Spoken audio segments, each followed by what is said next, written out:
Ketika pada waktu itu terjadi kelaparan di Betlehem Yehuda, lalu ya namanya suami itu pasti kepengen merubah ya dan mengusahakan yang baik ya. Terjadi kelaparan di kotanya, di desanya, masa dia tidak melakukan apa-apa.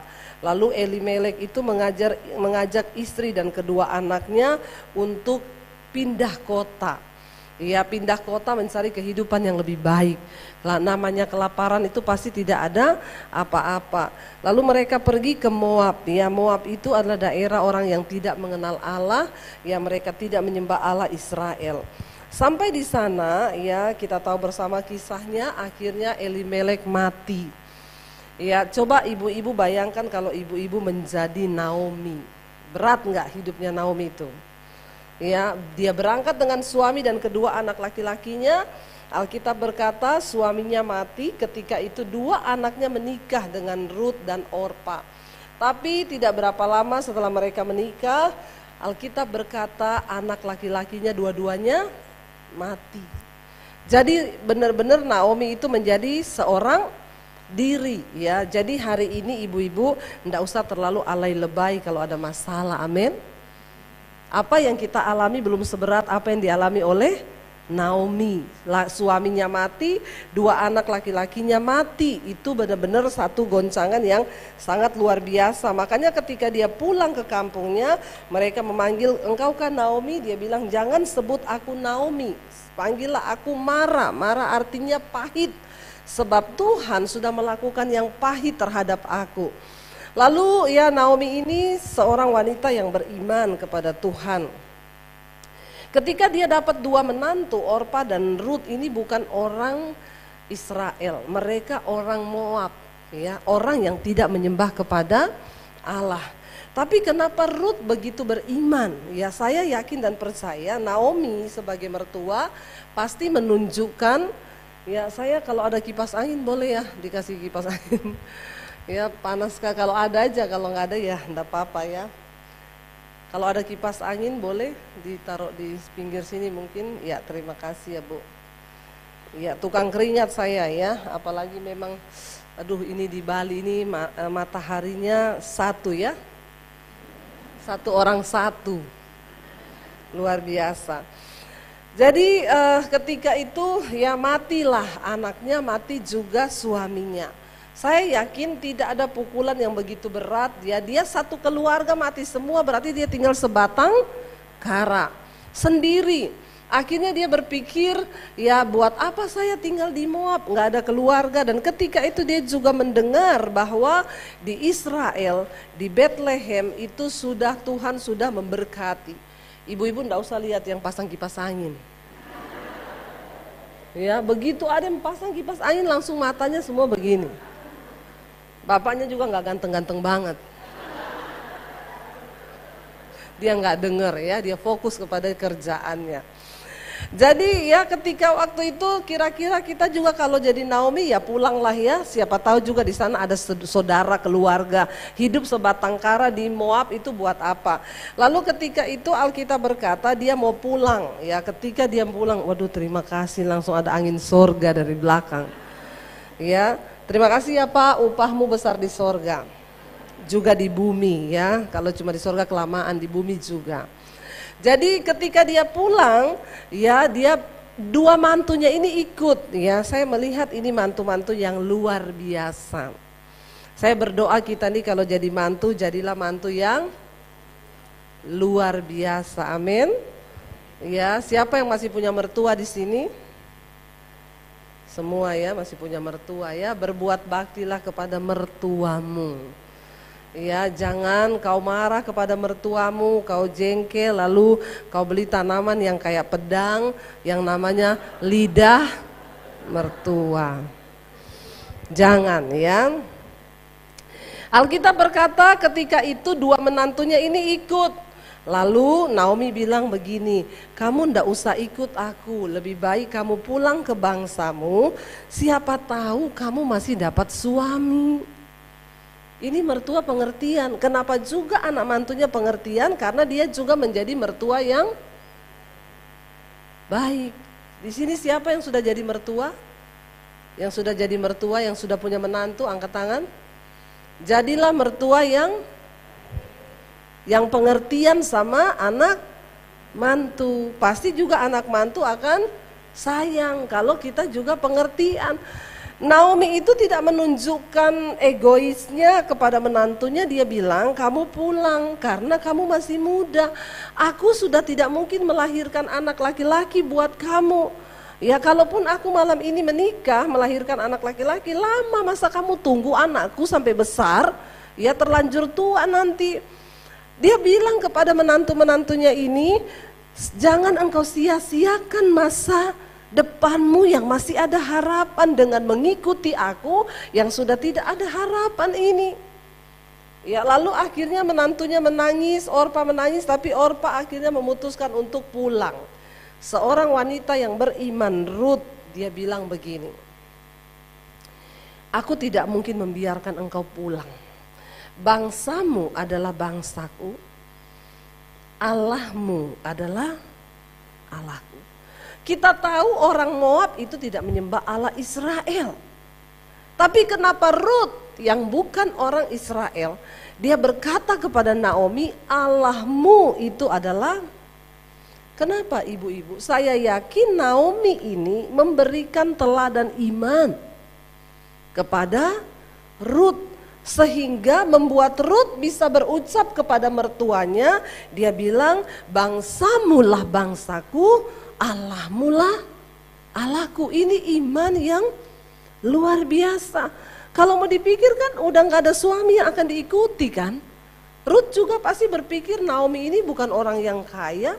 Ya kalau dia ngikuti mertua janda kaya gitu kan lumayan ya. Pasti dapat, pinter ya, tahu semua ya. Dapat warisan ya. Langsung ngerti gitu ya, warisan ya. Banyak orang punya motivasi yang salah ya, mengikuti karena ada iming-iming dapat warisan, dapat harta. Apalagi kalau mertua saya ini, wah bentar lagi ini kayaknya dipanggil Tuhan. Lumayan ya aku pura-pura baik. Ingat Tuhan itu Tuhan yang melihat hati ya. Ruth tanpa memandang apapun, Naomi ini janda miskin, tidak punya apa-apa. Ya dia pulang, Ruth tidak ada dasar untuk berharap ikut Naomi. Tapi sebuah iman yang dia lihat dari hidupnya Naomi ketika Naomi mungkin dulu bersama-sama dengan mereka.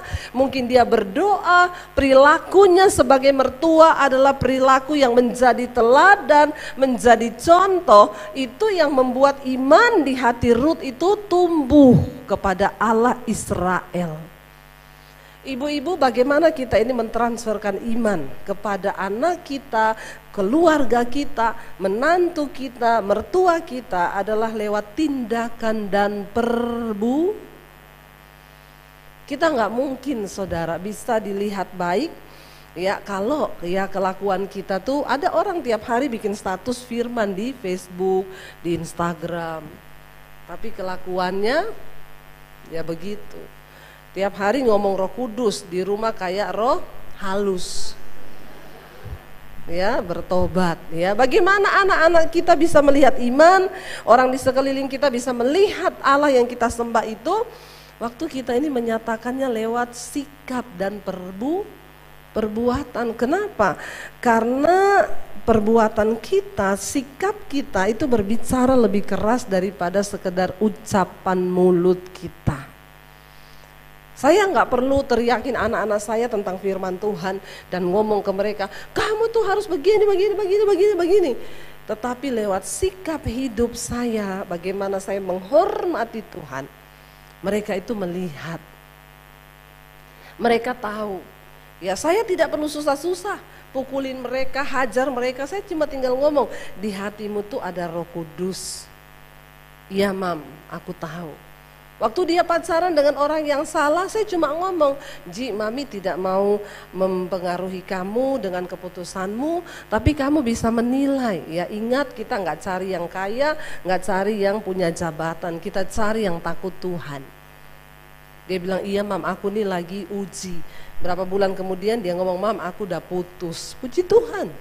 Kita nggak perlu harus berantem, harus apa, kenapa? Mereka melihat iman orang tua Setiap kali kami ada persoalan dari anak-anak masih kecil, kami ceritakan pergumulan. Ketika kami dulu nggak bisa bayar rumah, kami panggil anak-anak, dek kita berdoa sama-sama. Papi mami ini nggak bisa bayar cicilan rumah, mungkin rumahnya ditarik lagi, kita nggak ada rumah, kita ngontrak lagi, ndak apa-apa. Saya bilang, nanti kalau kiamat semuanya juga hancur. Nggak ada rumah baik, nggak ada rumah jelek. Ya, jadi kita berserah sama Tuhan. Mereka berdoa bersama, kita gandeng tangan bersama. Ketika ada mujizat terjadi, ya kita bisa bayar lunas rumah itu. Saya cerita ke anak-anak, saya bilang ini hasil doa kita, Tuhan itu hidup. Amin. Mereka hanya melihat ya.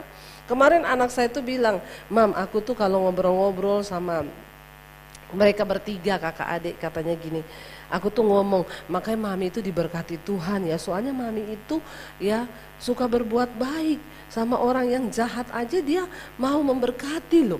Mereka cerita nih sama saya, kita sih, aduh kalau aku sih kayaknya berat ya, tapi ya buktinya ya mami diberkati Tuhan, makanya kita juga harus melakukan seperti itu. Saya bilang kepada anak-anak saya, kamu kan udah lihat teladannya kan. Mami tuh nggak pernah kepahitan ya orang yang berbuat jahat, kalau kita bisa berkati, berkati.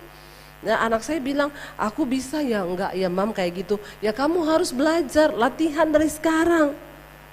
Mereka melihat iman kita. Kenapa ada iman dalam hati Rut? Karena dia melihat mertuanya ini Naomi, dan Tuhan itu punya rencana, dia turut bekerja mendatangkan kebaikan bagi orang-orang yang sungguh-sungguh mengasihi dia. Akhirnya ketika Rut memaksa Naomi, ndak, aku harus ikut pulang dengan engkau, karena bangsamu itu adalah bangsaku, Allahmu itu adalah Allahku. Tidak gampang loh Bapak Ibu, membuat orang percaya bahwa Allah kita itu juga adalah Allahnya dia. Makanya ketika orang buat jahat sama kita, ndak usah marah, nggak usah kepahitan. Ya kita difitnah, kita dihina, biarin aja. Makanya Tuhan kasih kita 2 tangan untuk tutup kuping kanan dan kiri. Kalau 3 tangan, 1 buat nampar mulut orang, amin. Karena tangannya cuma 2, ya buat tutup kuping kanan kiri saja, ndak boleh nggak boleh sumpel mulut orang. Nggak apa-apa. Ada orang datang sama saya, Bu, ipar saya tuh jahat, mertua saya tuh jahat, Bu. Saya bilang tetap doakan, sudah loh, berkali-kali sudah saya doakan tapi dia jahat terus. Saya bilang berarti ya kamu belum lulus ujian. Lah terus sampai kapan Bu saya itu berdoa, sampai kapan saya lulus ujian? Sampai kamu sudah tidak merasa lagi ketika kamu disakiti, kamu enggak rasa sakit, itu kamu lulus. Hah? Begitu? Iya, sampai ketika mereka berbuat jahat kepadamu, engkau bilang terima kasih Tuhan, aku sedang diuji dan aku tidak mau kalah dengan kejahatan, tapi aku mau kalahkan kejahatan dengan kebaikan. Itu engkau lulus. Tapi kalau kau masih menggerutu, masih marah, masih protes, belum lulus. Sampai kapan saya berdoa? Saya bilang sampai kau lulus. Katakan, Alkitab berkata berbahagialah engkau kalau engkau itu jatuh dalam berbagai-bagai pencobaan. Artinya apa? Ketika engkau difitnah, berbahagia ibu-ibu, karena itu sebuah kesempatan untuk kita diproses bisa naik ke level yang lebih tinggi. Cara kerja Tuhan tuh begitu. Makanya dikatakan berbahagialah jika kamu dinista, jika kamu difitnah. Ya karena kebenaran, karena tidak semua orang bisa memperoleh kasih karunia untuk dibentuk dan diproses Tuhan. Hanya orang yang dikasihi Tuhan. Sebab Alkitab berkata Tuhan menghajar orang-orang yang diakuinya sebagai anak, supaya kita ini tidak menjadi anak-anak gampang. Rut melihat iman Naomi. Ketika Naomi mau pergi, dia tidak meninggalkan. Ingat, apa yang engkau tabur itu yang akan engkau tuai. Kalau engkau menabur kebaikan, maka engkau akan menuai kebaikan. Kita ini berharap orang perlakukan kita baik, kita berharap anak kita baik, mantu kita baik, tapi kita sendiri kadang-kadang tidak mau bersikap baik, ya. Ada saudara ibu-ibu, anaknya baru nikah, dia udah bikin status. Tidak ada seorang pun yang mencintaimu lebih daripada mama. Lucu loh, anaknya laki-laki ini baru menikah. Mama baper, ini mesti mama alay lebay. Ya, baper koper bagasi nih. Ya, apa itu baper? Bawa perasaan. Koper, korban perasaan. Bagasi apa? Bahagia enggak, sedih iya.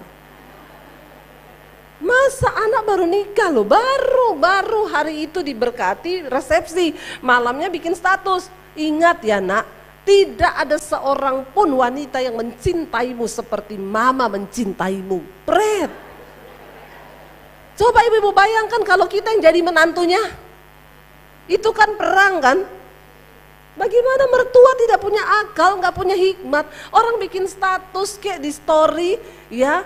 Tulis gini, anakku, mama doakan engkau, istrimu lebih mencintaimu daripada mama.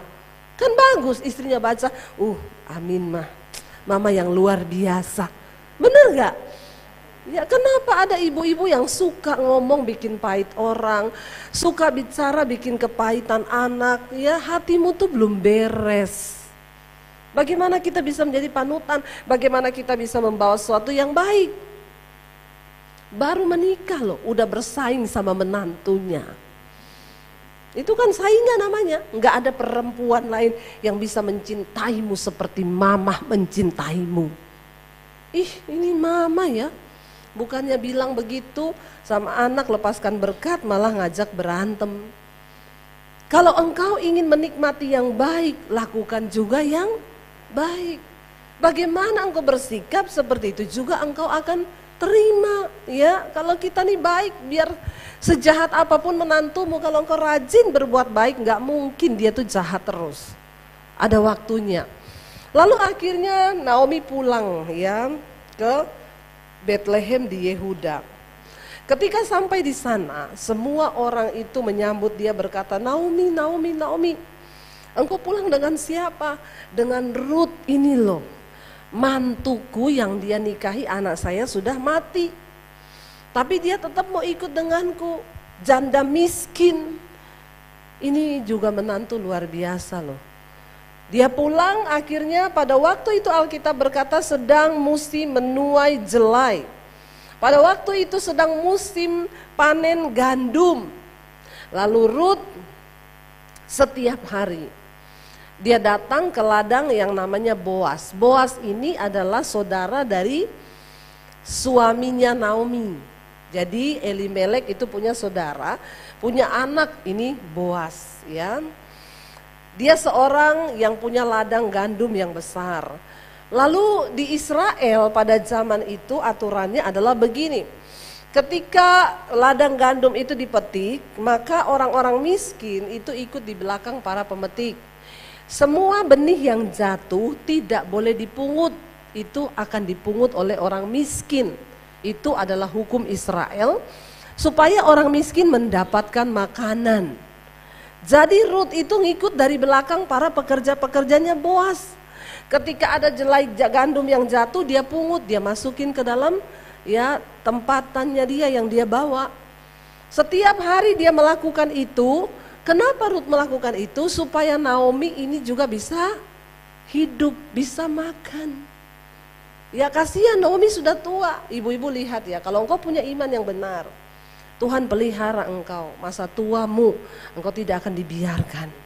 Karena itu menaburlah yang benar. Lalu Ruth ini setiap hari datang. Akhirnya ya Boas ini melihat ya Ruth ini mungkin ya cantik, tidak dikatakan juga dia cantik di situ. Tapi Boas melihat, ditanya sama pegawai-pegawainya, itu siapa? Mereka cerita, itu Ruth menantunya Naomi yang dari Moab ikut Naomi pulang. Boas bilang, oh dia ya yang lagi diceritain semua orang, menantu yang luar biasa, ngikuti ibu mertua miskin dan pulang ke kampungnya. Boas bilang, oh itu ya, iya. Lalu Boas bilang sama pekerjanya, kalau gitu kamu kalau metik gandum, kamu sengaja jatuh-jatuhin yang banyak. Supaya Ruth bisa ambil yang banyak. Itu ceritanya. Ya, mungkin Boas kasihan melihat dua-dua janda miskin nih. Dan harusnya memang yang menjadi penebus Rut itu Boas, karena Boas masih saudara suaminya. Akhirnya Naomi bilang, kamu perhatikan Boas, iya, dia itu harusnya yang menebus engkau, menebus kita berdua ini janda. Hukum di Israel, kalau ada janda yang mati ditinggal suami, maka harus ada pihak keluarga yang menjadi penebus. Artinya kalau dia masih muda dinikahi, kalau dia udah tua dipelihara. Nggak boleh dia jadi janda sendirian, ya. Jadi kalau muda nggak apa-apa dinikahi, ya. Kalau tua ya dipelihara, ya. Tapi tidak berlaku sekarang bagi orang Kristen, ya. Ada bapak-bapak, ada saudara ibu-ibu konseling sama saya, Bu, suami saya selingkuh sama janda. Terus saya bilang sama suami saya, kamu nggak boleh selingkuh. Dia bilang, kamu itu nggak ngerti firman Tuhan, ya. Yesus berkata, perhatikan janda-janda. Kalau saya tinggalin dia, siapa yang urus dia sama anaknya? Siapa yang kasih makan? Saya bilang, ibu bilang sama suamimu, Alkitab bilang, perhatikan janda-janda tua. Kalau kau perhatikan janda tua itu ibadah, perhatikan janda muda itu nafsu. Ya, tapi hukum Israel begitu. Zaman dulu, akhirnya waktu itu Naomi bilang, coba kamu deketi Boas, kalau ada waktu deketi dia, duduk di bawah kakinya.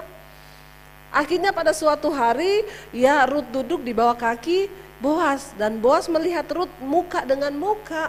Lalu dia berkata, aku akan mengambil engkau sebagai istriku. Tapi ada satu saudaraku yang harusnya dia yang harus menjadi penebus. Lebih berhak dari aku, lebih dekat mungkin hubungannya. Aku akan tanya kepada dia, kalau memang dia mau mengambil engkau sebagai istrinya, maka aku bebas dari tanggungan. Dan akhirnya ya dia bertanya dan orang itu berkata, tidak, aku tidak mau mengambil Rut sebagai istri. Kalau engkau mau menebus silakan. Dan Alkitab berkata akhirnya Boas menikahi Rut. Jadi ibu-ibu kita lihat, dan siapa sebenarnya ya Rut dan Boas ini, kita lihat ada di Rut pasal yang keempat. Kalau kita melihat di sana akhirnya mereka menikah, Rut menjadi istri Boas. Dikatakan di sana ayat yang pertama, Boas telah pergi ke pintu gerbang dan duduk di sana, kebetulan lewatlah penebus yang disebutkan Boas itu. Boas bilang bukan aku, ada satu saudara yang lebih dekat. Lewatlah penebus yang disebutkan Boas itu, lalu berkatalah Boas, hai saudaraku, datanglah dahulu kemari, duduklah di sini. Maka datanglah ia lalu duduk. Kemudian dipilihnyalah 10 orang dari para tua-tua kota itu dan berkata, duduklah kamu di sini. Maka duduklah mereka. Lalu berkatalah ia kepada penebus itu, tanah milik kepunyaan saudara kita Elimelek hendak dijual oleh Naomi yang telah pulang dari daerah Moab. Jadi pikirku, baik juga hal ini kusampaikan kepadamu sebagai berikut. Belilah tanah itu di depan orang-orang yang duduk di sini dan di depan para tua-tua bangsa kita. Jika engkau mau menebusnya, tebuslah. Tetapi jika engkau tidak mau menebusnya, beritahukanlah kepadaku, sebab aku tahu, sebab tidak ada orang yang dapat menebusnya kecuali engkau. Dia yang punya hak lebih untuk menebus Naomi, Rut dan semua harta-harta milik Boas, milik Elimelek. Sesudah engkau, sesudah engkau baru aku, kata Boas. Lalu berkatalah ia, aku akan menebusnya. Tetapi kata Boas, pada waktu engkau membeli tanah itu dari tangan Naomi, engkau juga memperoleh Rut. Dia bilang, oke, saya mau beli tanah itu. Lalu dia bilang, kalau begitu engkau ambil tanah itu, tapi engkau juga harus mengambil Rut menjadi istrimu, perempuan Moab, istri orang yang telah mati itu, untuk menegakkan nama orang itu di atas milik pusakanya. Lalu berkatalah penebus itu, jika demikian aku ini tidak dapat menebusnya, sebab aku akan merusakkan milik pusakaku sendiri. Dia udah punya istri, udah punya keluarga. Dia bilang gak bisa. Aku mengharap engkau menebus apa yang seharusnya aku tebus, sebab aku tidak dapat menebusnya. Kalau beli tanahnya mau, tapi kalau suruh kawin dengan Rut dia tidak mau. Akhirnya Boas berkata, ayat 7, beginilah kebiasaan dahulu di Israel dalam hal menebus dan menukar. Setiap kali orang hendak menguatkan sesuatu perkara, maka yang seorang menanggalkan kasutnya sebelah dan memberikannya kepada yang lain. Demikianlah caranya orang mensahkan perkara di Israel. Lalu penebus itu berkata kepada Boas, engkau sajalah yang membelinya. dan tanggalkanlah kasutnya. Kemudian berkatalah Boas kepada para tua-tua dan kepada semua orang di situ, kamulah pada hari ini menjadi saksiku bahwa segala milik Elimelek dan segala milik Kilion dan Mahlon aku beli dari tangan Naomi, termasuk Rut. Ya, juga Rut perempuan Moab itu istri Mahlon aku peroleh menjadi istriku untuk menegakkan nama orang yang telah mati itu di atas milik pusakanya. Demikianlah nama orang itu tidak akan lenyap dari antara saudara-saudaranya dan dari antara warga kota. Kamulah pada hari ini menjadi saksi. Dan seluruh orang banyak yang hadir di pintu gerbang dan para tua-tua berkata, kamilah yang menjadi saksi Tuhan. Kiranya membuat perempuan yang akan masuk ke rumahmu itu sama seperti Rahel dan Lea, yang keduanya telah membangunkan umat Israel. Biarlah engkau menjadi makmur di Efrata dan biarlah namamu termasyhur di Betlehem. Keturunanmu kiranya menjadi seperti keturunan Peres yang dilahirkan Tamar bagi Yehuda, oleh karena anak-anak yang akan diberikan Tuhan kepadamu dari perempuan muda ini. Lalu Boas mengambil Rut dan perempuan itu menjadi istrinya, dihampirinya lah dia, maka atas karunia Tuhan perempuan itu mengandung, Rut hamil, lalu melahirkan seorang anak laki-laki. Siapa anaknya Rut dan Boas? Dikatakan di sana, sebab itu perempuan-perempuan berkata kepada Naomi, terpujilah Tuhan yang telah rela menolong engkau pada hari ini dengan seorang penebus. Termasyhurlah kiranya nama anak itu di Israel, dan dialah yang akan menyegarkan jiwamu dan memelihara engkau pada waktu rambutmu telah putih, sebab menantumu yang mengasihi engkau telah melahirkannya, perempuan yang lebih berharga bagimu dari 7 anak laki-laki. Wow, Naomi memperoleh Rut. Dikatakan dia lebih berharga daripada 7 anak laki-laki karena berkat Tuhan yang mengikuti Rut. Sebab Rut memiliki iman yang luar biasa. Dia katakan Allahmu adalah Allahku tadi. Dikatakan dan Naomi mengambil anak itu serta meletakkannya pada pangkuannya dan dialah yang mengasuhnya. Tetangga-tetangga perempuan memberi nama kepada anak itu, katanya kepada Naomi, hari ini telah lahir seorang anak laki-laki. Lalu mereka menyebut namanya siapa? Obed. Obed itu siapa? Dialah ayah Isai, ayah Daud. Jadi Obed itu adalah kakeknya Daud. Kita tahu lewat Daud keturunan Juru Selamat Yesus Kristus anak Daud itu disebut. Berarti Rut merupakan nenek moyang dari lahirnya sang Juru Selamat. Wow, enggak ibu-ibu? Kalau kita melihat tadi Rut itu siapa?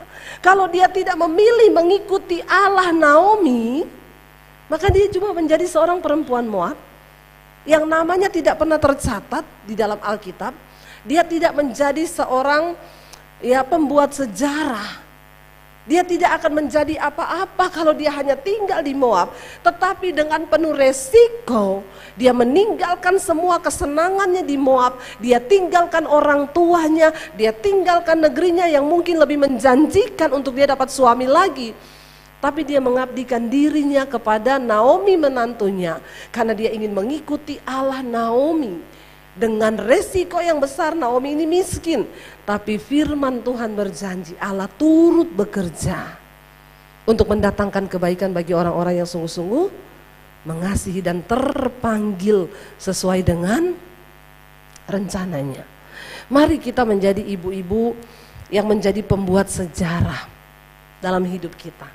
Mungkin kita tidak seperti Rut yang akan membuat sejarah, wow, lahirnya nenek moyang Yesus Kristus dari keturunan Daud. Obed ayahnya Isai, Isai ayahnya Daud. Berarti Obed anak Rut itu kakeknya Daud.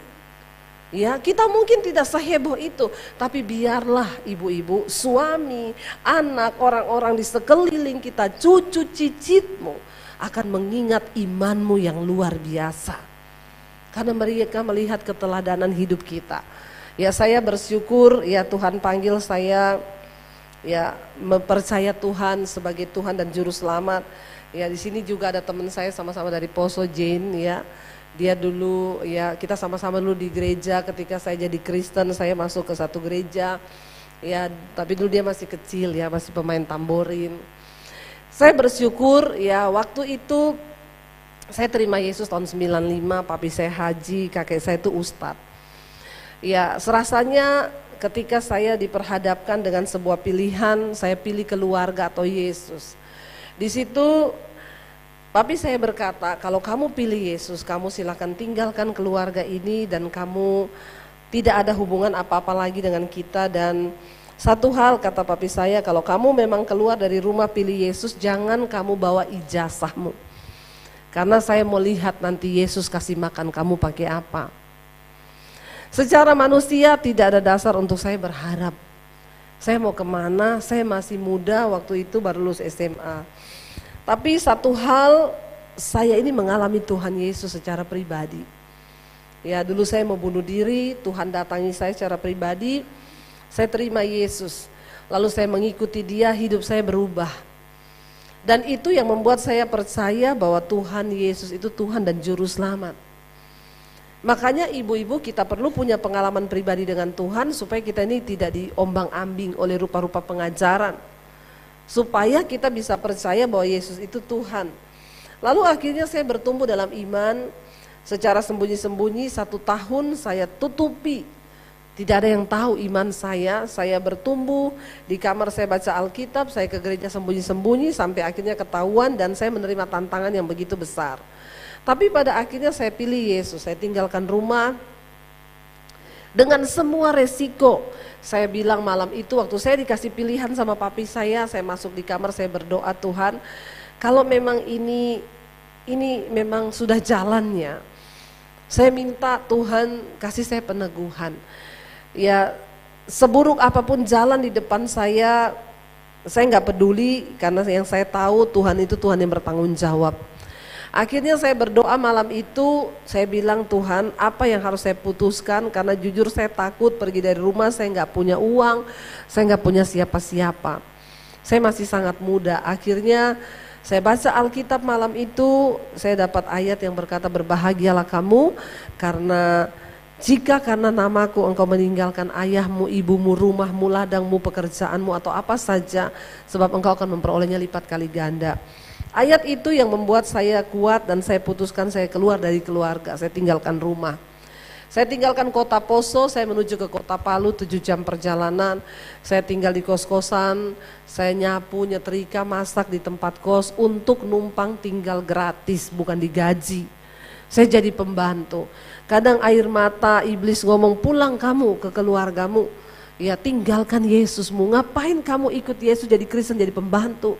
Tapi firman Tuhan yang menguatkan iman saya. Selalu setiap kali saya down, saya kepengen pulang. Iblis itu pokoknya, aduh saya ini dulu di rumah anak yang disayang, saya dapat uang, saya tidak berkekurangan. Tiba-tiba saya harus hidup seperti itu yang tidak ada uang 1 sen pun, tidak ada 1 orang pun yang bisa saya harapkan. Kadang-kadang ada bisikan iblis, pulang tinggalin Yesus, sudah sangkalah kamu juga bukan pendeta, bukan apa, pulang aja. Tapi iman ya, firman Tuhan selalu berkata, ayat-ayat yang saya baca, Alkitab yang saya baca itu tertanam dalam hati saya yang berkata, ya hidupmu itu bukan milikmu lagi, engkau telah ditebus, harganya lunas dibayar. Saya nangis, bercucuran air mata antara iman mau lemah mau kuat, tapi saya doa puasa, saya dikuatkan. Hampir setahun saya ada di kos-kosan itu, lalu saya terpanggil sekolah Alkitab. Beberapa kali ketika saya doa puasa terpaksa kadang karena memang gak ada yang mau dimakan. Ya anak-anak kos itu ya kalau duit dia makan, tapi kalau enggak. Benar-benar saudara saya nangis di kamar, saya doa. Tapi justru dalam penderitaan seperti itu saya banyak dapat penglihatan. Satu kali saya dapat penglihatan ketika saya lagi doa puasa, saya dapat penglihatan. Saya berdiri di satu mimbar seperti ini, di bawah itu ribuan manusia. Mereka semua lagi menangis seperti lautan banyaknya. Lalu Tuhan tuh bilang begini, satu saat engkau akan pergi dan engkau akan menyampaikan kasihku kepada orang-orang itu. Mereka semua itu membutuhkan kasihku. Engkau harus cerita kepada mereka. Dan ketika itu saya dapat ayat-ayat di firman Tuhan berbicara Ya, dengarkan ini bahwa bangsa-bangsa akan menantikan pengajaranmu, pulau-pulau akan menantikan pengajaranmu. Saya dapat penglihatan, saya berkhotbah depan puluhan ribu orang. Saya nangis, saya bersuka cita, begitu saya buka mata, yang saya lihat cucian, pakaian kotor, ya, kain pel. Ya, lalu saya cuma bilang, Tuhan, ya apa ya? Tapi saya jalani itu, Alkitab berkata, ujilah penglihatan itu. Sebab kalau itu dari Tuhan, dia pasti akan digenapi. Saya cuma mau bersaksi hari ini, ibu-ibu, bapak-bapak, hari ini semua itu Tuhan genapi dalam hidup saya. Ya, undangan khotbah dari berbagai negara, sampai hari ini beberapa negara, Bu kami tunggu ibu, kapan ibu kasih waktu, belum bisa. Hari ini dari pulau-pulau, ya itu sampai setiap hari saya harus menolak jadwal. Apa yang Tuhan janjikan hari ini tuh saya melihat. Dan benar ya, saya berdiri depan puluhan ribu orang, saudara yang ikuti channel saya di Mesbah Doa. Mesbah Doa itu setiap malam 50 ribu lebih yang lihat live. Kalau Mesbah Syukur pagi itu hampir mencapai 100 ribu, kadang 100 ribu. Lalu Tuhan itu bicara, ya iya ya 100 ribu orang itu kalau ditampung di dalam gedung gereja Pak. Itu gedung sebesar apa bisa menampung orang sebanyak itu. Makanya saya bersyukur, saya pergi kemana kadang tiba-tiba dipeluk dari belakang, Ibu Debbie, ya ampun Ibu Gembalaku. Saya kaget, Ibu siapa ya? Ibu saya tiap hari Bu nonton Mesbah Doa, Mesbah Syukur. Ya. Jadi saudara, saya melihat bagaimana Tuhan berperkara. Ya puji Tuhan, subscribe channel YouTube saya sekarang hampir 700 ribu.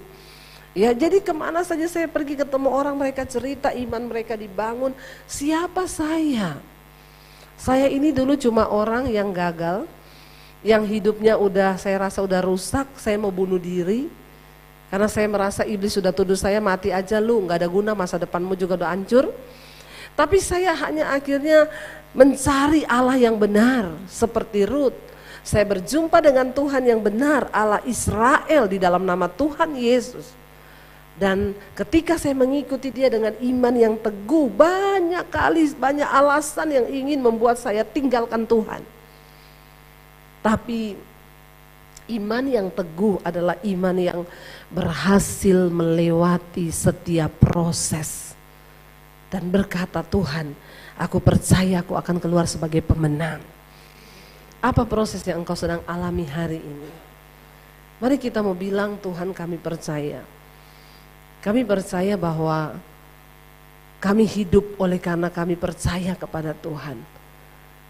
Saya percaya ketika kita ini punya iman, kita melihat bahwa Tuhan turut bekerja.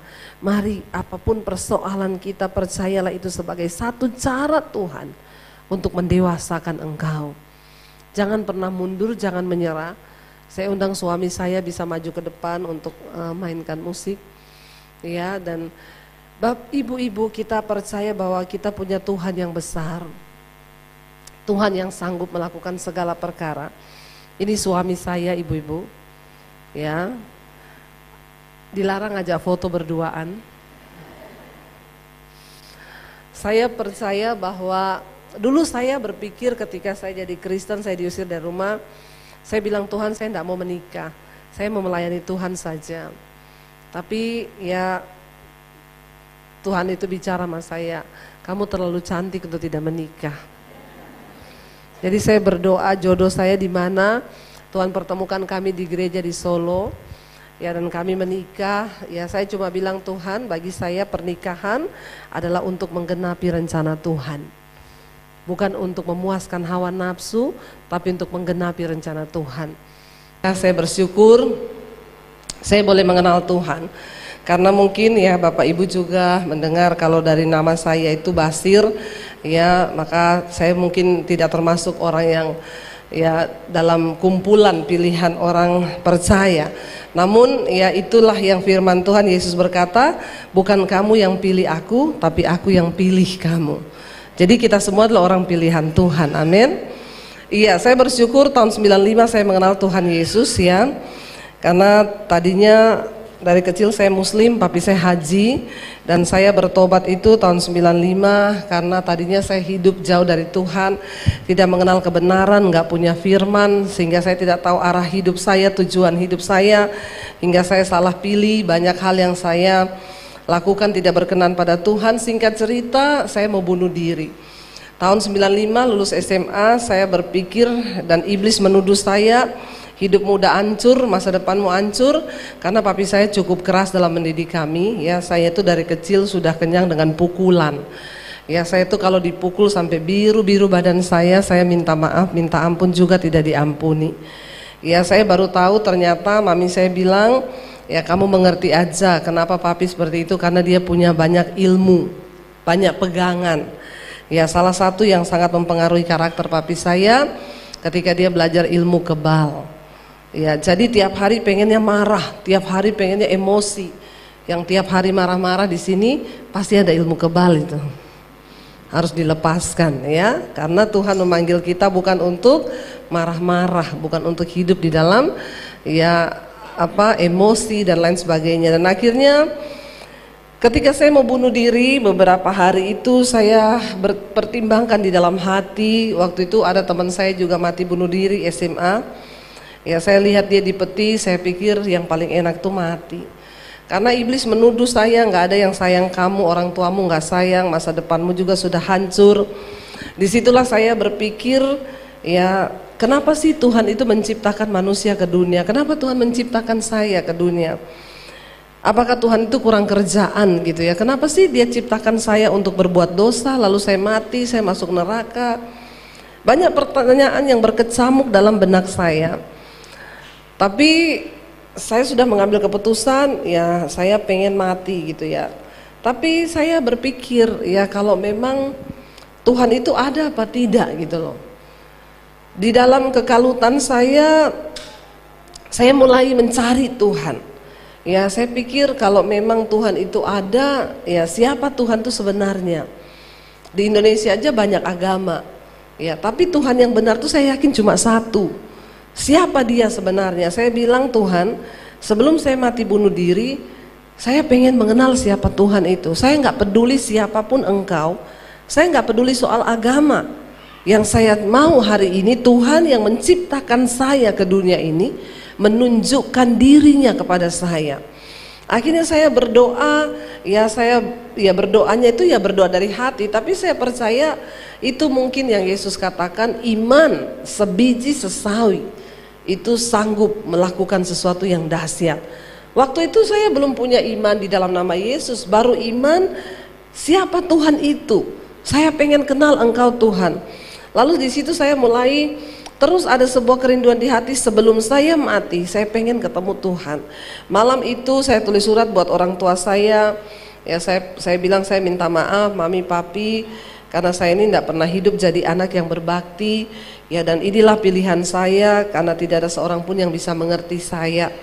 Ya, inilah yang saya pilih. Malam itu saya nangis di kamar saya sambil iblis tuduh terus, memang hidupmu gak berarti, buktinya orang tuamu gak sayang, kamu dipukulin, kamu digini. Ya, malam itu saya bilang, Tuhan, kalau Engkau tuh ada, sebelum saya mati malam ini, saya pengen Tuhan Engkau datangi saya secara pribadi. Dan akhirnya benar saudara, firman Tuhan berkata, carilah Tuhan selama ia berkenan untuk ditemui, berserulah kepadanya selama ia dekat. Ya, kita semua dilahirkan, kita perlu punya pengalaman pribadi dengan Tuhan. Tidak cukup hanya menjadi Kristen, tapi engkau harus punya pengalaman berjumpa secara pribadi dengan Tuhan. Malam itu ketika saya menangis, tiba-tiba saya dijamah satu kuasa. Saya nangis sejadi-jadinya malam itu, kayak diputerin film. Saya lihat banyak rentetan dosa yang sudah saya buat. Lalu tiba-tiba ketika saya menangis, saya cuma bilang, Tuhan, siapa Engkau Tuhan?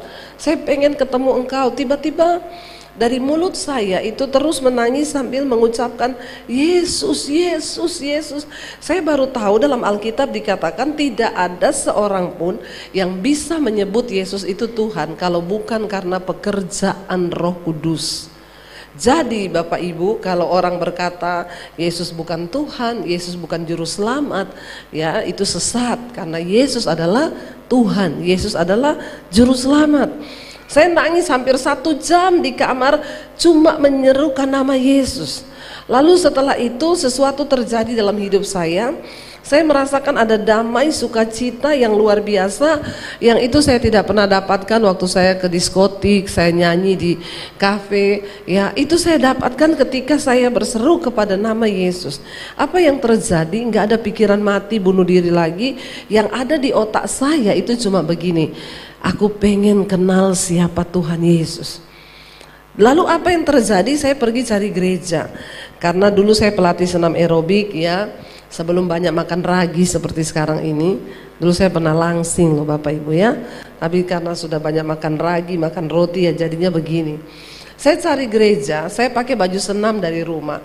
Saya pergi cari gereja, saya duduk, saya ikut ibadah. Lalu saya pulang, saya dikasih Alkitab, saya bilang saya bukan orang Kristen tapi saya pengen kenal Tuhan Yesus. Saya dikasih Alkitab, saya pulang. Saya bawa Alkitab pulang, saya baca Alkitab itu 1 hari 6-7 jam di rumah.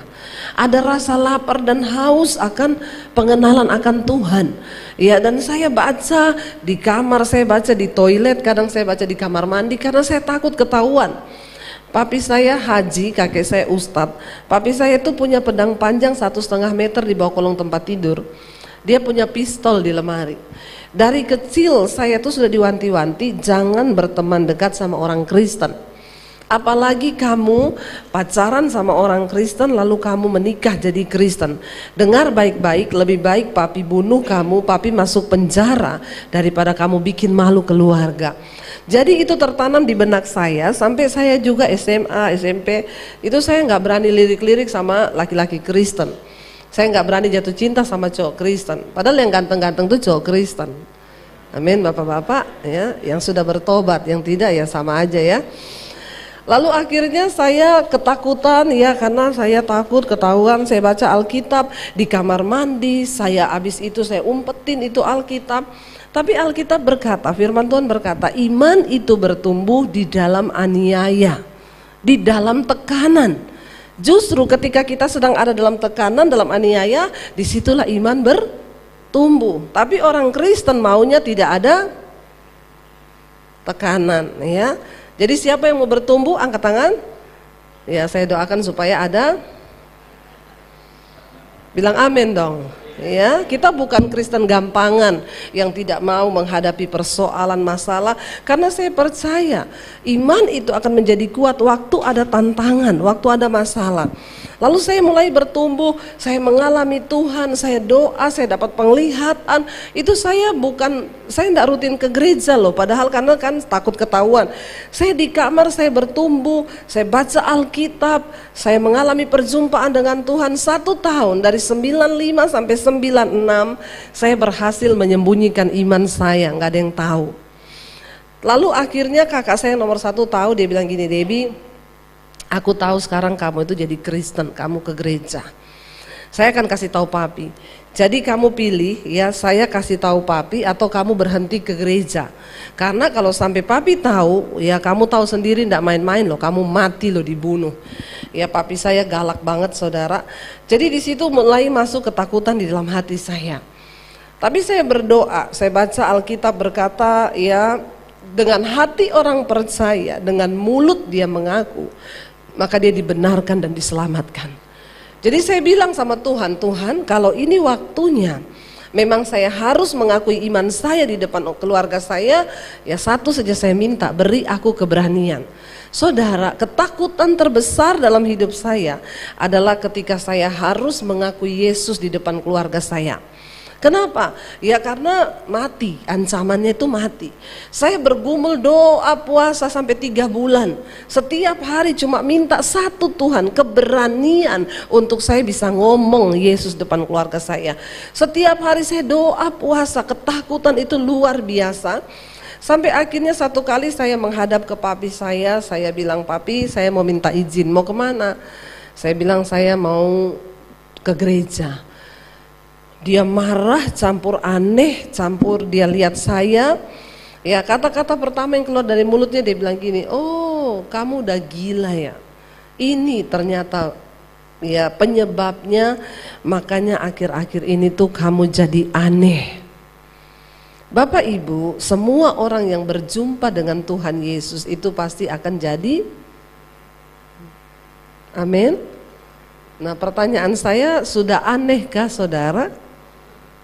Amin. Ya, kenapa aneh? Dulu sukanya tiap hari berantem, marah-marah, takut, khawatir. Ya, setelah ketemu Yesus enggak marah-marah lagi, penuh sukacita, damai sejahtera. Aneh enggak? Ya, dulu pelit, minta ampun. Ya, enggak usah angkat tangan. Di dalam hati saja ya. Tapi ketika ketemu Yesus jadi pemurah, suka memberi. Aneh enggak? Aneh. Dulu tukang keluar malam, ya saya dulu kalau pulang jam 2 malam, dipukulin, dihajar. Ya, dibilang papi saya, besok kamu jangan pulang jam 2. Iya, saya nangis, dipukulin, besok saya pulang jam 3. Ya, dipukulin, dihajar. Tidak bisa orang tua merubah anak itu dengan keras, dengan didikan, dengan kekuatanmu tidak akan pernah bisa, karena cuma Tuhan, Roh Kudus yang sanggup mengubah seseorang. Lalu akhirnya saya memberontak, terus memberontak. Kalau dipukulin, dihajar, saya bilang bunuh saya sekalian. Emang saya pernah minta lahir? Saya nggak pernah minta dilahirkan. Bunuh saja saya. Saudara, pemberontakan, pertikaian itu terjadi. Tapi waktu Tuhan jamah saya, gimana nggak aneh. Dulu tukang keluar malam, ketika terima Yesus saya nggak pernah keluar rumah.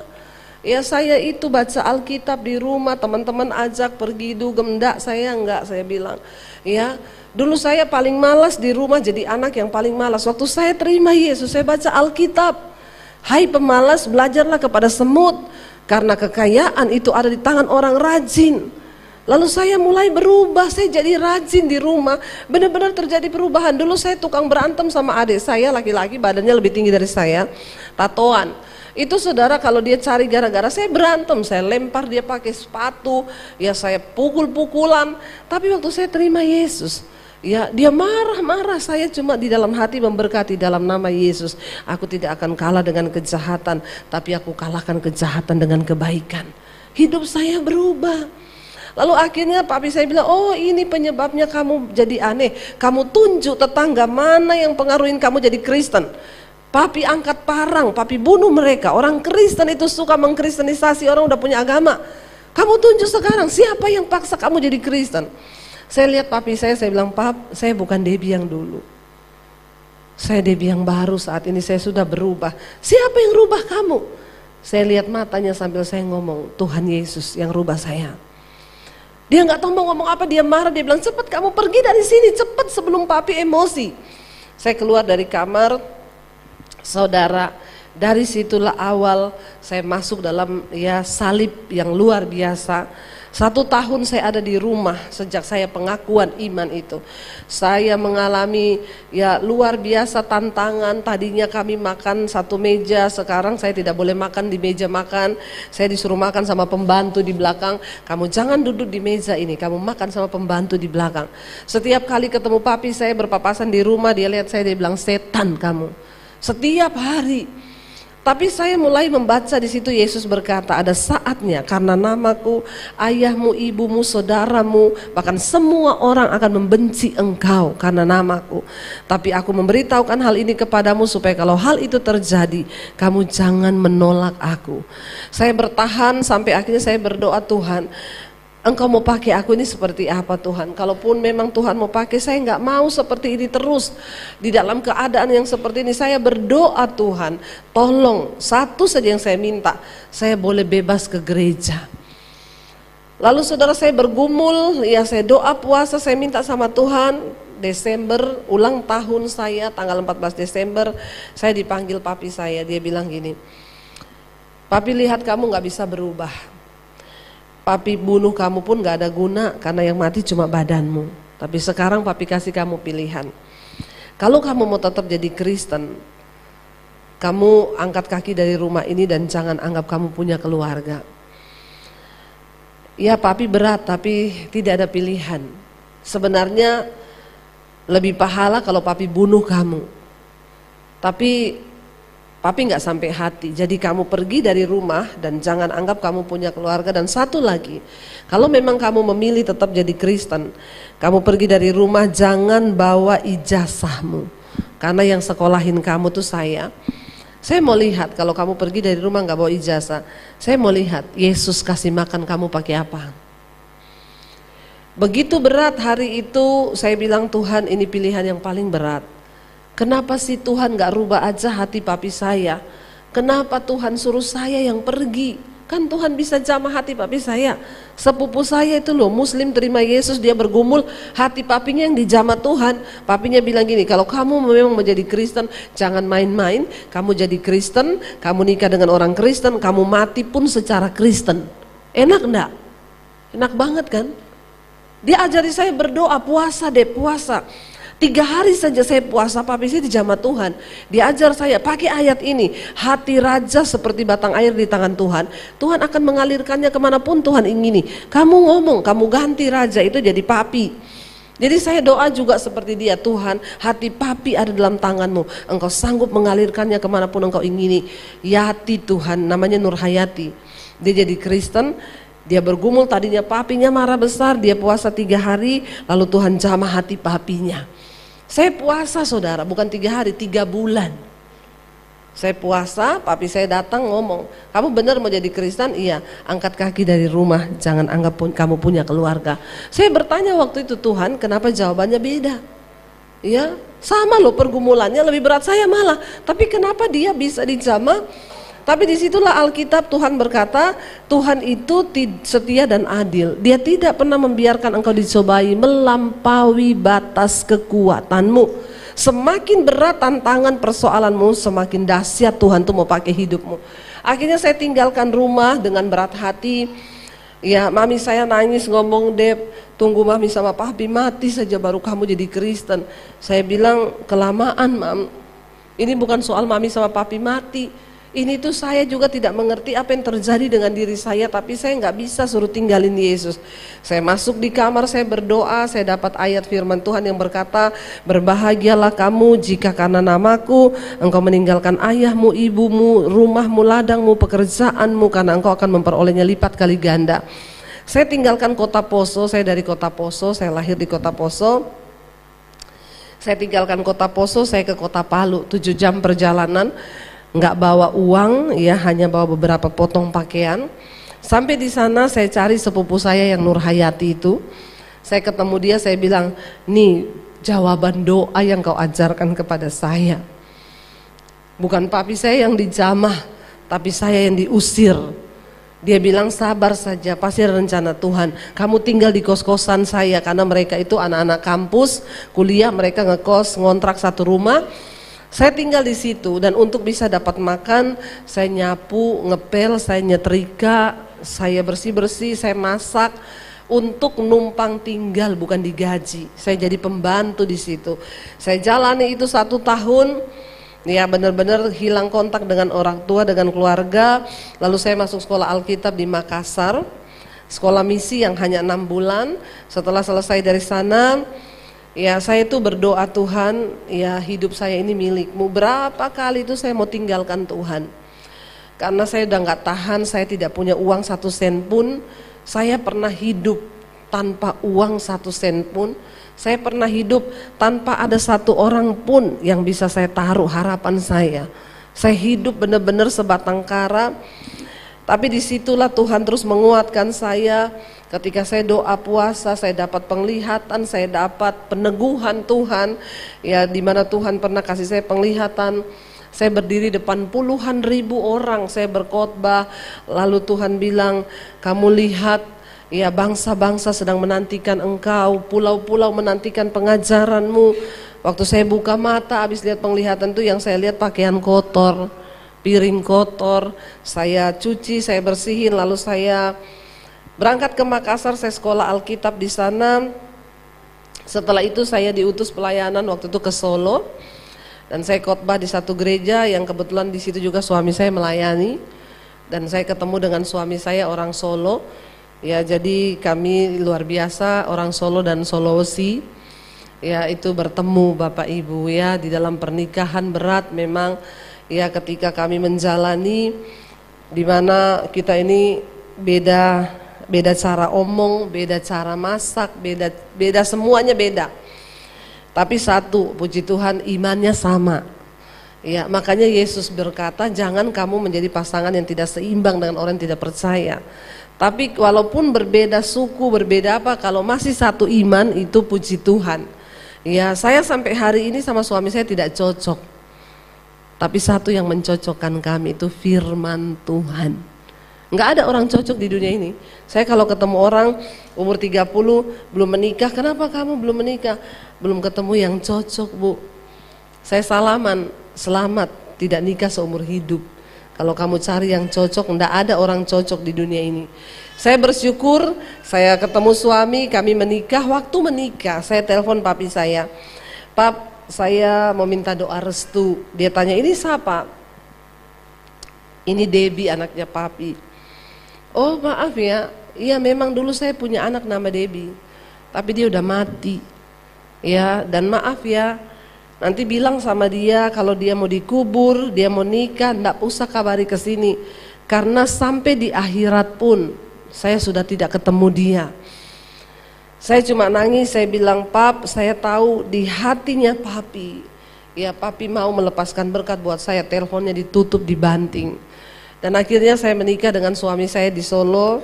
Ya, kami menikah, lalu kami mulai pelayanan. Dan satu hal Bapak Ibu, saya tidak pernah melihat Tuhan tinggalkan kami. Kami di Solo sudah punya anak 3, ya anak saya perempuan semua, ini yang paling gede ya ikut. Dan ketika saya pindah dari Solo ke Jakarta itu 12 tahun yang lalu Tuhan bawa kami ke Jakarta.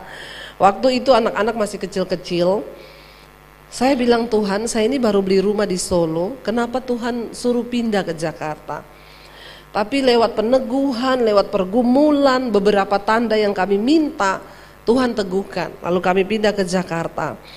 Awalnya yang berangkat saya sama suami, anak-anak masih di Solo. Saya pulang hari itu, kalau pelayanan di Jakarta, ya kami pulang 2 minggu sekali untuk lihat anak, karena anak saya yang kecil masih TK. Saya pulang waktu itu masih ada uang, kita pulang naik pesawat ya. Lama-lama enggak ada uang karena di Jakarta enggak ada pelayanan. 1 tahun pertama mengikuti panggilan Tuhan, tidak ada pelayanan setahun pertama. Rasanya mau bertahan di situ itu, yaitu yang Rasul Paulus bilang, tidak ada dasar untuk kami bertahan. Tapi Tuhan suruh bertahan. Lalu akhirnya kami pulang naik pesawat 2 minggu, uang menipis, kita pulang naik kereta. Menipis, kita pulang lihat anak naik bus. Sampai benar-benar waktu itu nggak ada uang, saya sama suami pulang ke Solo dari Jakarta 18 jam, kita naik motor 18 jam. Sepanjang jalan hujan deras sampai di Solo saya cuma nangis bercucuran air mata. Saya bilang, Tuhan, hidupku ini milikmu. 1 tahun pertama tidak ada pelayanan sama sekali, benar-benar kita udah mau menyerah di tengah jalan. Tapi waktu itu ada KKR ya, kebetulan ada diundang hamba-hamba Tuhan yang punya karunia kenabian dan beberapa pengusaha maju untuk minta nubuatan. Waktu itu ya kami datang, saya bilang sama suami saya, kita ini kan mau memutuskan pulang ke Solo, nggak ada apa-apa di Jakarta, mungkin kita salah dengar suara Tuhan. Kita maju, kita minta nubuatan. Suami saya itu paling gak suka gitu-gitu. Dia bilang, kita kan bisa bernubuat sendiri kan. Ya tapi kali ini kita antara pulang atau tinggal. Kita butuh mendengar suara audible dari Tuhan lewat manusia. Untuk rencana Tuhan, kita jangan salah melangkah. Akhirnya kita maju ya minta nubuatan. Waktu itu saudara ya pendetanya ngomong sama kita, saya ini udah capek ya. Saya berdoa biasa saja ya, enggak usah bernubuat. Suami saya bilang, itu kan aku bilang apa, mending kita bernubuat sendiri. Akhirnya saya cuma bilang, iya Pak. Waktu dia doain kita, dia pegang tangan kita, tiba-tiba dia berdiri. Dia bilang ada suara Tuhan. Lalu dia mulai berbicara. Dia berkata begini, apa yang kalian pikirkan sekarang? Kalian lagi berpikir manusia siapa yang bisa tolong kalian? Aku Tuhan yang memanggil kalian adalah Tuhan yang setia. Langsung suami saya ditunjuk, dia bilang, "Bapak, kamu sedang berpikir untuk melarikan diri, mundur dari panggilan. Dengar baik-baik." Ya, dia bilang, "Aku Tuhan yang memanggil engkau adalah Tuhan yang menyertai engkau. Jangan mundur selangkah pun, bertahan di dalam panggilan." Lalu dia menunjuk saya, dia bilang, "Ibu, ya janji Tuhan, Tuhan akan menyelamatkan keluargamu. Ya Tuhan akan pakai ibu." Lalu dia bernubuat banyak hal, salah satunya dia berkata begini, "Kalau kalian tetap tinggal di sini, ada sebuah pekerjaan dan perkara besar yang sedang Tuhan siapkan di depan kalian. Dan itu sungguh-sungguh akan terjadi kalau kalian setia dalam panggilan ini." Habis dinubuatin kita menangis karena kita lihat, aduh, dia baca semua yang ada di hati kita. Dia bilang, "Saya tahu Tuhan berkata kamu berdua lagi khawatir tentang anak-anakmu yang ada di tempat yang jauh, tapi hari ini aku Tuhan yang akan pelihara mereka." Kita kaget waktu dia baca semua itu, kita nangis, kami bertahan. Ternyata saudara, nubuatan tuh kita tunggu 1 tahun tidak terjadi, 2 tahun tidak terjadi, 3 tahun. Akhirnya kami mulai pelayanan, ditendang, difitnah, dihancurkan. Wah, pokoknya banyak pengalaman pahit yang sudah kami alami dalam hidup. Tetapi tiba-tiba ketika pandemi datang, ini yang saya mau saksikan. Saya disuruh Tuhan bikin channel YouTube itu tahun 2019. Sebenarnya channel saya itu udah ada dari 2016 tapi nggak pernah aktif. 2019 Tuhan itu berbicara, cepat ambil alih dunia media untuk pekabaran Injil. Saya tidak tahu kalau 2020 itu akan datang pandemi. Tapi Tuhan bicara jelas, aku akan memberkati engkau tahun depan itu dengan tuaian bangsa-bangsa. Dan bukan hanya tuaian bangsa-bangsa, tapi berkat bangsa-bangsa. Lalu saudara, saya bilang kepada suami saya, Tuhan itu suruh kita ambil alih dunia media untuk Injil. Itu gimana ya? Lalu suami saya bilang, ya kalau media berarti TV. Kalau TV berarti kita kemana? Kita pergi ke stasiun TV swasta. Saya tanya ke teman saya ada kerja di situ, "Mbak, kalau saya mau siaran di sini gimana?" "Ibu, syaratnya ibu bikin dulu tayangan 10 episode. Ibu syuting di studio kami, pakai peralatan kami, semua dari kami. 1 episode ibu bayar 6 juta. Berarti kalau 10 episode berapa? 60 juta. Lalu saya tanya, "Itu udah pasti tayang belum?" "Belum." Terus belum pasti tayang, iya nanti itu ada orang yang akan lihat ini layak tayang atau tidak. Jadi kalau nggak tayang, saya sudah bayar 60 juta nggak tayang. Iya Bu, memang itu resiko. Ya udah saya mundur teratur. Kenapa? Dari mana uang 60 juta pada zaman itu? Akhirnya kami mundur. Saya tetap bawa dalam doa, Tuhan media itu maksud Tuhan tuh apa? Lalu saya diundang pelayanan di Bali waktu itu. Ya, saya datang ke satu kafe, saya sama mami saya ajak. Kami mau ketemu satu keluarga, janjian di kafe itu. Di situ lagi ada orang syuting saudara. Lalu saya tanya sama produsernya, duduk di samping meja saya, dia pegang laptop gitu. Saya tanya, "Bang, ini lagi syuting buat apa?" "Buat TV Bu, kami mau bikin TV." "Di mana?" "Di YouTube." "Loh emang bisa bikin TV di YouTube?" "Oh sekarang semua sudah beralih ke YouTube." Akhirnya saya tanya-tanya, ya itu harus pakai apa? "Oh pakai handphone aja bisa Bu, kalau ibu HP-nya iPhone bisa." Saya pulang, saya cerita ke suami. Saya bilang, "Saya dapat nih medianya apa?" "YouTube." Suami saya gini, "Opo meneh iki YouTube itu kita harus beli peralatan kamera mahal apa enggak?" Katanya pakai iPhone udah cukup. Lalu kami mulai bikin hari itu syuting. Kita nggak tahu ketika pandemi datang, gereja tutup semua dan orang akhirnya kebingungan mau cari ibadah di mana. Disitulah awal saudara, bayangkan channel YouTube saya satu hari naik 1000 subscribe. Setiap hari nambah 1000. Kok nggak wow ya? Susah loh saudara, cari subscribe itu susah loh, cari satu aja susah loh. Nambah 1000, hari ini hampir 700.000 subscribe-nya. Semua karena Tuhan ya. Dan di situ benar yang Tuhan janjikan, ya berkat bangsa-bangsa, tuayan bangsa-bangsa. Saudara, akhirnya benar Tuhan genapi, saya diundang ke Amerika di tengah pandemi, kami pelayanan ke Amerika ya beberapa kali, lalu saya diundang kemarin ke Sydney.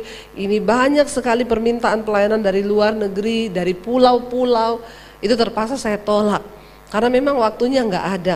Saya melihat Tuhan itu Tuhan yang menggenapi janjinya. Bahkan ketika pandemi datang awalnya, kita udah mulai bikin channel YouTube di situ. Tapi ya tidak ada pemasukan. Saudara, 2 tahun pandemi, saya waktu itu nggak ada uang. Di rekening saya 10 juta aja nggak ada. Saya bilang sama suami, kita mau makan apa ya? Ini kita nggak tahu sampai berapa lama. Tapi saya bilang sama suami, yang terburuk adalah kita jual rumah di Jakarta, kita pulang ke Solo. Puji Tuhan ada yang bisa dijual. Dulu nggak ada yang bisa dijual. Sekarang kalau kita harus terpaksa jual rumah, puji Tuhan kan ada yang bisa dijual loh. Dulu kan nggak ada. Ya, tapi sekarang ada. Akhirnya ya kami sepakat jangan salahin Tuhan. Kalau kita terpaksa pulang ke Solo, ya sudah kita jual rumah. Tanpa kami sadari itulah Bapak Ibu firman Tuhan berkata, kalau Tuhan itu mau menggenapi janjinya, itu dia hanya semudah dia berfirman. Seperti dia membalikkan telapak tangan yang tadinya di masa pandemi kami mau jual rumah, Tuhan memberkati kami lewat YouTube, nggak jadi jual rumah, kami malah beli rumah lagi. Dan di tengah masa pandemi saya bangun studio khusus DBTV. Di tengah masa pandemi Tuhan lewat berkat Tuhan ya kami bisa membangun puluhan gereja di desa-desa. Ya itu Tuhan dahsyat ajaib luar biasa. Bahkan di tengah masa pandemi Tuhan taruh visi saya bangun sekolah Alkitab, sekolah misi ya yang harusnya bulan Agustus ini sudah peresmian kemarin tapi masih tertunda karena belum selesai, rencana bulan Desember. Yang daya tampungnya buat 100 orang. Kami punya sebuah kerinduan sekolahin anak-anak dari desa yang tidak mampu. Mereka pengen jadi hamba Tuhan, masuk ke sekolah misi 6 bulan, setelah itu dia kembali ke desanya, dia jadi berkat. Apa yang tidak pernah kita pikirkan, yang tidak pernah kita bayangkan, itu yang Tuhan sediakan. Ya, dan saya percaya bahwa hari ini saudara, bahwa Tuhan itu mau kita ini sungguh-sungguh percaya ya kepada Tuhan itu dengan segenap hati jiwa kita. Saya melihat ketika ya saya mengikut Tuhan, bagaimana Tuhan menggenapi janjinya. Puji Tuhan, papi saya sebelum meninggal, saya sempat doain dia terima Tuhan Yesus. 10 hari dia koma, Tuhan kasih sadar 1 hari saja untuk dia terima Yesus sebagai Tuhan dan Juru Selamat. Dan itu wow banget bagi saya, ya itu adalah sebuah peneguhan yang luar biasa. Adik saya satu yang dulu saya sering berantem, waktu saya jadi Kristen dia mau bunuh saya. Hari ini dia terima Tuhan Yesus sebagai Tuhan dan Juru Selamat. Lewat pengalaman pribadi di tengah kerusuhan di Kota Poso, dia berjumpa secara pribadi dengan Tuhan Yesus. Dan saya bersyukur saudara, ya saya yang tadinya juga sudah mau mengakhiri hidup saya tapi Tuhan selamatkan. Saya pengen kita baca bersama Ibrani pasal 11 ayat yang ke-6. Mari kita lihat firman ini saudara. Ibrani 11 ayat yang ke-6 firman Tuhan berkata demikian, kita baca bersama. Ibrani 11 ayat yang ke-6. Firman Tuhan berkata demikian, 1, 2, 3. Tetapi tanpa iman tidak mungkin apa saudara? Orang berkenan kepada Allah. Sebab barang siapa ya berpaling kepada Allah, ia harus percaya bahwa Allah ada dan bahwa Allah memberi upah kepada orang yang sungguh-sungguh mencari Dia. Saya pengen kita baca lagi dengan suara yang keras, jangan malas baca Alkitab ya, karena firman itu ada kuasa. Sekali lagi kita baca. Tetapi tanpa iman tidak mungkin orang berkenan kepada Allah. Sebab barang siapa berpaling kepada Allah, ia harus percaya bahwa Allah ada dan bahwa Allah memberi upah kepada orang yang sungguh-sungguh mencari Dia. Bapak Ibu, dikatakan di sini, barang siapa berpaling kepada Tuhan. Kita ini semua kan sudah berpaling kepada Yesus. Yang tadinya hidup kita lama, sekarang kita berpaling kepada Tuhan. Ketika kita ini sudah berpaling kepada Yesus, kata Alkitab, maka kita harus percaya bahwa Tuhan itu ada dan bahwa Dia memberi upah kepada orang yang setia dan sungguh-sungguh mau mencari Dia. Anak muda, engkau tidak perlu khawatir tentang masa depanmu. Selama engkau berpaling kepada Tuhan dan mencari Dia, maka Tuhan akan menjadi jaminanmu. Saya hari ini bukan hanya bisa berteori, karena saya melihat memang dulu air mata ya bertahun-tahun, puluhan tahun dari 95. Saya menerima Tuhan Yesus, saya masuk dalam proses. Kita tahu bersama Daud ketika dia diurapi menjadi Tuhan, itu dia baru umur 15-16 tahun. Alkitab berkata, dia diangkat menjadi raja di usia yang ke-30. Berapa lama dia diproses Tuhan? Ya, setengah dari perjalanan hidupnya dia diproses, dikejar-kejar, mau dibunuh oleh Saul. Tapi kenapa Bapak Ibu, Tuhan itu mengizinkan proses datang dalam hidup kita, supaya iman kita, pengalaman pribadi kita dengan Tuhan itu menjadi modal dasar untuk kita mengiring Yesus. Waktu kami mengalami masa sulit ketika pandemi datang, kami nggak tahu mau hidup bagaimana. 2 tahun masa pandemi, uang 10 juta di rekening tidak ada.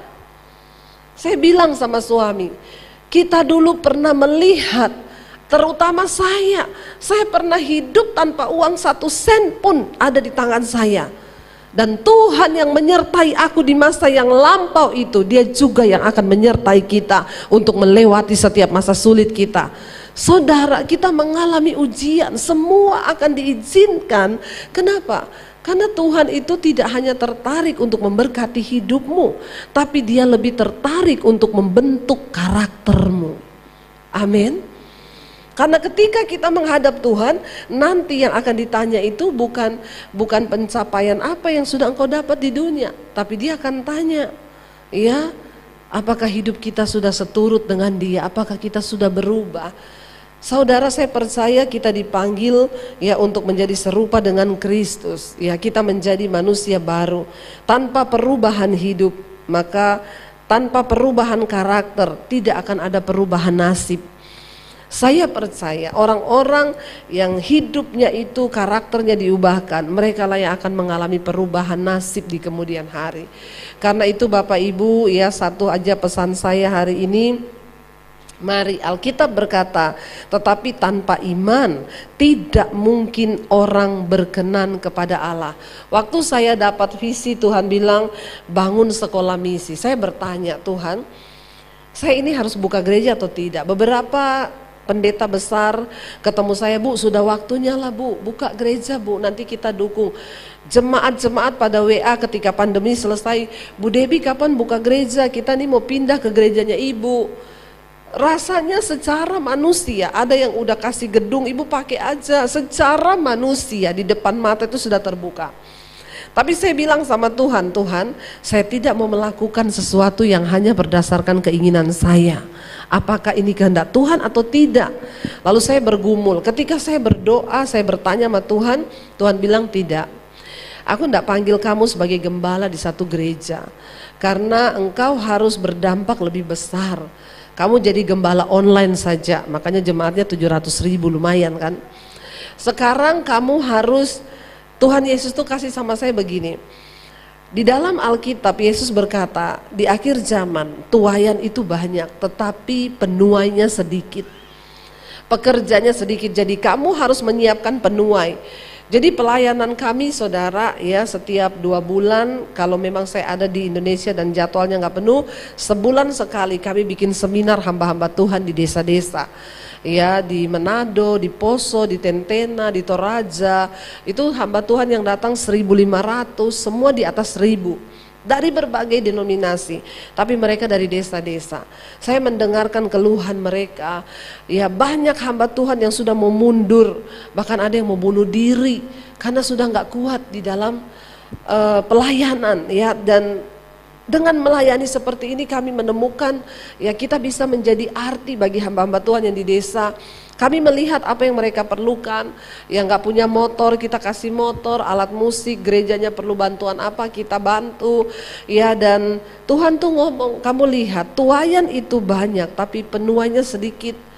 Dan kualitas hamba Tuhan itu benar-benar harus dibangun. Lalu Tuhan suruh saya bangun sekolah misi itu. Saya bilang sama suami, kita punya berkat nih, kita sisihkan sebagian untuk pembangunan sekolah. Oke, kami taruh satu berkat, kita cari tanah, yuk kita ke daerah Jawa Tengah, di daerah kita bangun sekolah Alkitab itu di bawah gunung. Yang pertama tempatnya dingin, gak pakai AC, yang kedua jauh dari mall. Jadi pendetanya tidak ya silau matanya kalau dekat mall. Lalu kami pergi ke daerah Karanganyar, Karangpandan di daerah Jawa Tengah, Tawangmangu, kita cari saudara. Ada tempatnya, tanahnya cukup dengan biaya kami tapi izinnya susah. Ada yang tanahnya bisa kami beli tapi di situ ya izinnya nggak gampang. Ada yang bisa nggak gampang tapi ada yang gampang izinnya, tanahnya mahal. Lalu kita itu saya bilang, Tuhan kami sudah bergerak tapi ya kendalanya seperti itu. Tuhanlah yang bekerja kalau di visi Tuhan. Tiba-tiba saya dapat telepon dari seorang jemaat Mesbah Doa, Bu, saya dari Semarang, saya dengar ibu mau buka sekolah misi Alkitab. Iya, ibu lihat tanah saya punya tanah di Bandungan 4.500 meter. Kalau ibu cocok di bawah gunung Bu, ibu pakai aja. Saya pergi lihat, ih cocok banget, di depan ada rumah retreat, ada panti jompo Katolik. Iya Pak, cocok Pak ini. Terus gimana selanjutnya? Ya udah kita ke notaris, tanda tangan. Dia serahkan tanah itu untuk dibangunkan sekolah. Ketika mau bangun saya juga buta. Tuhan, aku ini buta. Sekarang mau bagaimana? Tuhan kirim pemborongnya jemaat Mesbah Doa. Bu, saya mau Bu jadi pemborongnya. Ibu gak usah bayar, gratis. Ada yang datang yang tukang gambar, insinyur. Bu, saya juga jemaat Mesbah Doa, saya gambarin. Ibu gak usah bayar. Lalu akhirnya mulai pembangunan saudara. Ketika mulai pembangunan berjalan, Tuhan kirim orang-orang, Bu saya pabrik kasur ya, kasurnya semua dari saya.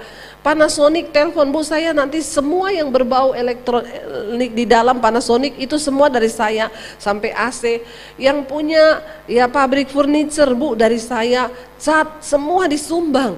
Sampai hari ini sudah mau selesai sekolah itu saya tidak pernah cari dana. Tadinya saya bilang sama suami, kalau kita udah mulai bangun, kita taruh aja nomor rekeningnya di TV, di YouTube, ya, rekening untuk sekolah misi. Saya baru berpikir gitu, Tuhan tuh tegur saya.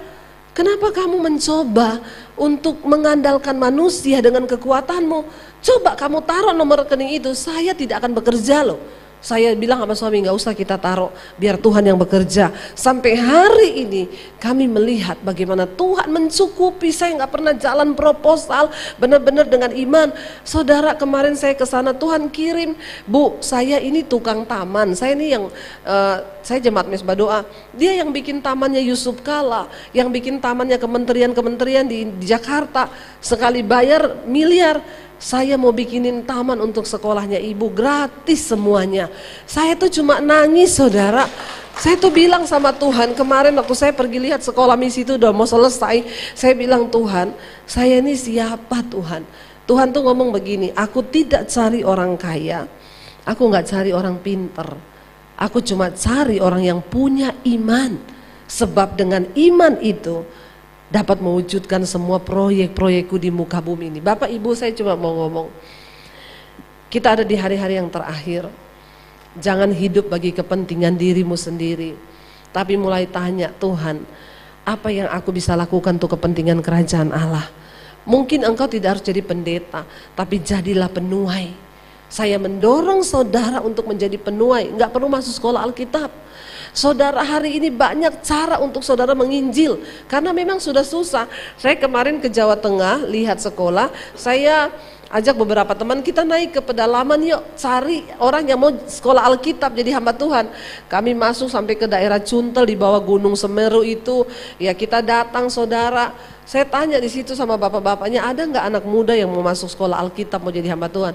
Aduh Bu, hari gini nyari orang mau sekolah Alkitab udah ndak ada. Tuh ada satu Bu, udah STH, sekarang STH-nya ditinggalin, malah kembali ke pekerjaan lama jadi security. Ya memang saudara, ternyata benar Yesus tuh ngomong, ya tuaian banyak tapi penuainya itu sedikit. Nah saya menghimbau kepada Bapak Ibu hari ini, engkau tidak perlu masuk sekolah Alkitab hafal ayat. Saudara cukup doakan orang di sekelilingmu, bagiin tuh loh, share khotbah-khotbah yang memberkati saudara. Saudara bisa share ke temanmu, saudaramu di grup, kasih tahu mereka. Karena banyak penuaian hari-hari ini ternyata. Saya melihat orang-orang yang dimenangkan cuma tadinya di share khotbah saya, khotbah hamba Tuhan yang memberkati, akhirnya dia bertobat. Supaya kalau ketika kita mati satu saat nanti Bapak Ibu, kita menghadap Tuhan, Tuhan tidak tanya hartamu berapa, ya berapa depositmu, enggak. Yang dia tanya berapa jiwa yang sudah engkau bawa bagi kerajaanku. Cuma itu saja. Saya berdoa buat saudara, ya kita semua mau berubah, kita semua mau iman kita tuh ya menjadi iman yang dilipat gandakan oleh Tuhan selama kita masih hidup. Ya Alkitab saya bilang, ya saya sering kali berkata begini Bapak Ibu, kalau gajah mati itu meninggalkan apa? Gading. Harimau mati meninggalkan, manusia mati tinggalin apa? Utang. Apa yang akan kita tinggalkan kalau kita mati? Apakah hidup kita akan berdampak? Orang akan mengenal kita sebagai orang yang baik? Atau waktu kita mati orang datang dan berkata, ih mati juga dia akhirnya, puji Tuhan. Ya, saudara, saya bilang kepada anak-anak saya, satu saat kita semua akan mati. Mami juga akan mati. Tapi saya bilang sama anak saya bersyukur. Kalau saya mati, khotbah-khotbah saya di YouTube itu masih bisa menjadi berkat. Dan apakah banyak orang akan merasa kehilangan ketika engkau mati karena hidupmu berdampak? Lihat orang di sekelilingmu yang membutuhkan. Ada anak keluargamu yang gak bisa sekolah, engkau sekolahin. Hidup ini bermakna ketika kita jadi bermanfaat bagi banyak orang. Kita ini tidak harus memperkaya diri sendiri, tapi kita menjadi berkat bagi banyak orang. Dan itu cukup Bapak Ibu supaya hidup kita boleh berkenan. Saya pengen kita bangkit berdiri bersama.